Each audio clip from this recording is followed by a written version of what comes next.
Here we go. I'm going to show you how to connect this design. So this is what I'm going to do. First thing I'm going to do is go up to the top and I'm going to go select all. That selects my whole picture. That's like instead of taking a lasso and selecting just a small area, it selects the entire picture. Okay? Then I'm going to go edit copy. I'm going to go file new. Now, if you remember, when I go file new, it's going to give me a piece of paper that's the same size as the paper I just had. I want my paper to be twice as wide. So if you look over here where it says pixels, right now it's 2256 pixels. Now I could double that, but I like using inches better, so I'm going to change it to inches. My picture's 31.3 inches wide. I'm going to more than double it.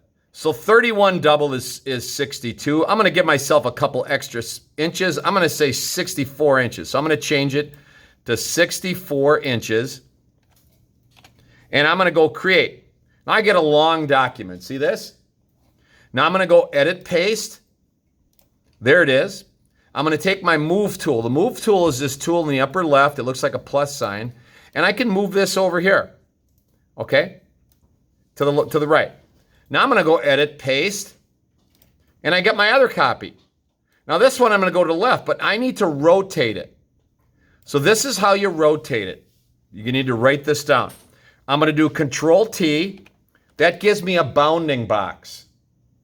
A bounding box is this thing that enables me to move this around and rotate it. Now don't grab the box and make it smaller. Leave it how it is. Now if you look at my screen here, when I go near the corner of my bounding box, I get these little arrows. It's like a curved arrow. Can you guys see that? Okay. Now the curved arrow enables me to rotate this picture. So rather than rotating it, what I'm going to do is take the curved arrow and hold my shift key down. And now I'm going to rotate this to the position I want it to be in. Okay. Now, the reason I hold my shift key down is because if I don't hold the shift key down, I might rotate it instead of 90 degrees, I might rotate it 85 degrees. So the shift key enables you to rotate it at perfect increments, like 15, 30, 45, and so on. So I rotate it at 90 degrees. Now, I can use my arrow keys that are on the bottom right of my computer down here, or on my keyboard. You can't see them on the screen here. But on my keyboard, I can use my arrow keys and I can move that in really close like that and get it to match up. Got that? So look, I matched up my design here. All right? Now, if it doesn't match up, sometimes you do this and it doesn't quite match up. Mine matched up pretty good. Match it up as close as you can and then repair it.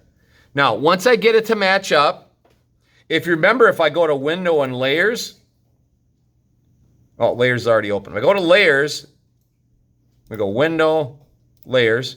I can see right now I have 3 layers. I have a background, I have an image on the right and an image on the left. I'm gonna go to layer, flatten image, and it'll get rid of all the layers and make it one layer. Now, if I need to repair anything, I could go in here and repair things. Like I could maybe repair this white line or where it's connected. So if I wanted to clean that up, I could take my eyedropper, I could take my pencil, and I could clean up this purple line here and clean up the black line. Whatever you need to do to repair it and make it look good. Okay? So I'll repair that and make it look really good. Let's just pretend mine is repaired enough. Okay? Now, what I'm going to do is this. I went from a quarter to a half. Now I'm going to go from a half to a whole. So next step, listen, write it down if you can. I'm going to go select all. Remember, I needed to flatten the image, though. I just flattened the image before I did this. Because if you didn't flatten the image, you go to select all, you might just be selecting only one layer. I go select all. See the dotted line going around there? The whole picture's been selected. I'm going to go edit copy. File new. This time, I'm going to double the height of it, not the width. I don't need the width doubled. I need the height doubled. I'm going to make that 64 inches. I'm going to go create. Now I'm going to go edit paste. There it is. I'm going to move it up to the top. I'm going to go edit paste again. There's this other half. I'm going to do my bounding box by going Control T. I'm then going to hold my shift key down and rotate this around. Now I can just grab it with my arrow and get it to where it lines up with each other. Not too bad. Okay, I'm going to click off it just for a minute. I got a little white line there. So I'm going to use my arrow key and bump that up a little bit. Oh, but you know what? It looks like the white line is on one side, but not the other. Can you see there's no white line here, but there's a white line right there. So once again, I'm going to go to Layer, Flatten Image, and I'm going to zoom in here and repair where that white line is.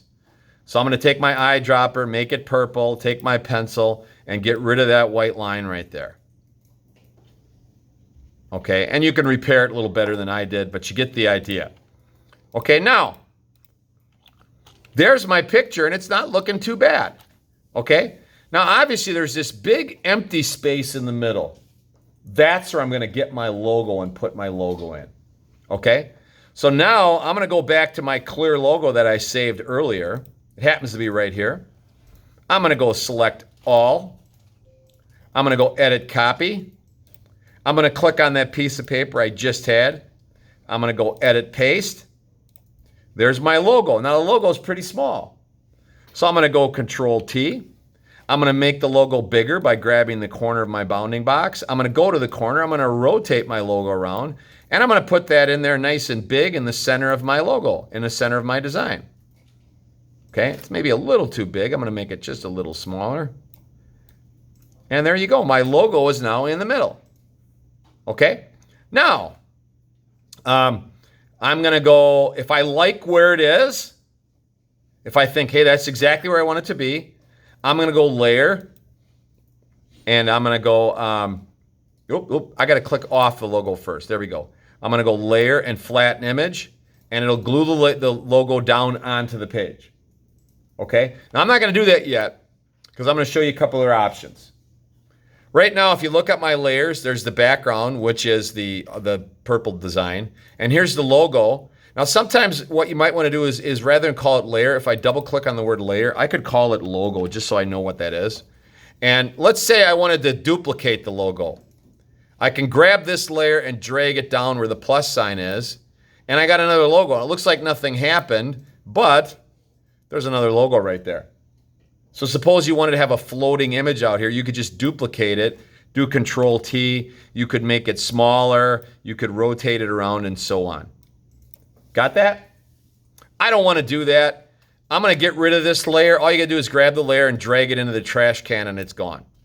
So let's say this is my design and I like it. Now you can't really tell on the screen too much, but there's a light purple here. I'm going to make that white. So I'm going to go with a white. And I'm going to take my bucket and just kind of paint the purple white. Oop, oop, oop, oop. What happened? Does anybody know what happened? I accidentally painted the background white. Okay? So what I did here, I need to do this. First of all, I need to go Layer, Flatten Image. Now I take the white and I click it here, and you can see it turn that background white. And now is where you can experiment with colors. Okay? My design is pretty simple. Okay, yours might be more complicated than mine. So suppose I decide I'm going to add another color to this, and I'm going to take my eyedropper. I'm going to take my, let's see, where's my colors? Window color. And I decide to use, what color might be good? Maybe a yellow or something. I'll go with a gold or yellow. And I'm going to take my paint bucket and I'm going to make a gold out there. Yeah, do I like that? Yeah, it's okay. Okay, so you can experiment a little bit. Got that? There's more things you can do, and I'll show them later. But as far as putting the thing together, that's how you do it. So I'm going to go File, Save As, and I'm going to save it on my computer. I'm going to save it under Pictures. I got a folder that has my name on it. I'm going to call this Finished Radial Design. So that way I know exactly what I'm saving. And hit Save. And that's how it works. Got that? Okay.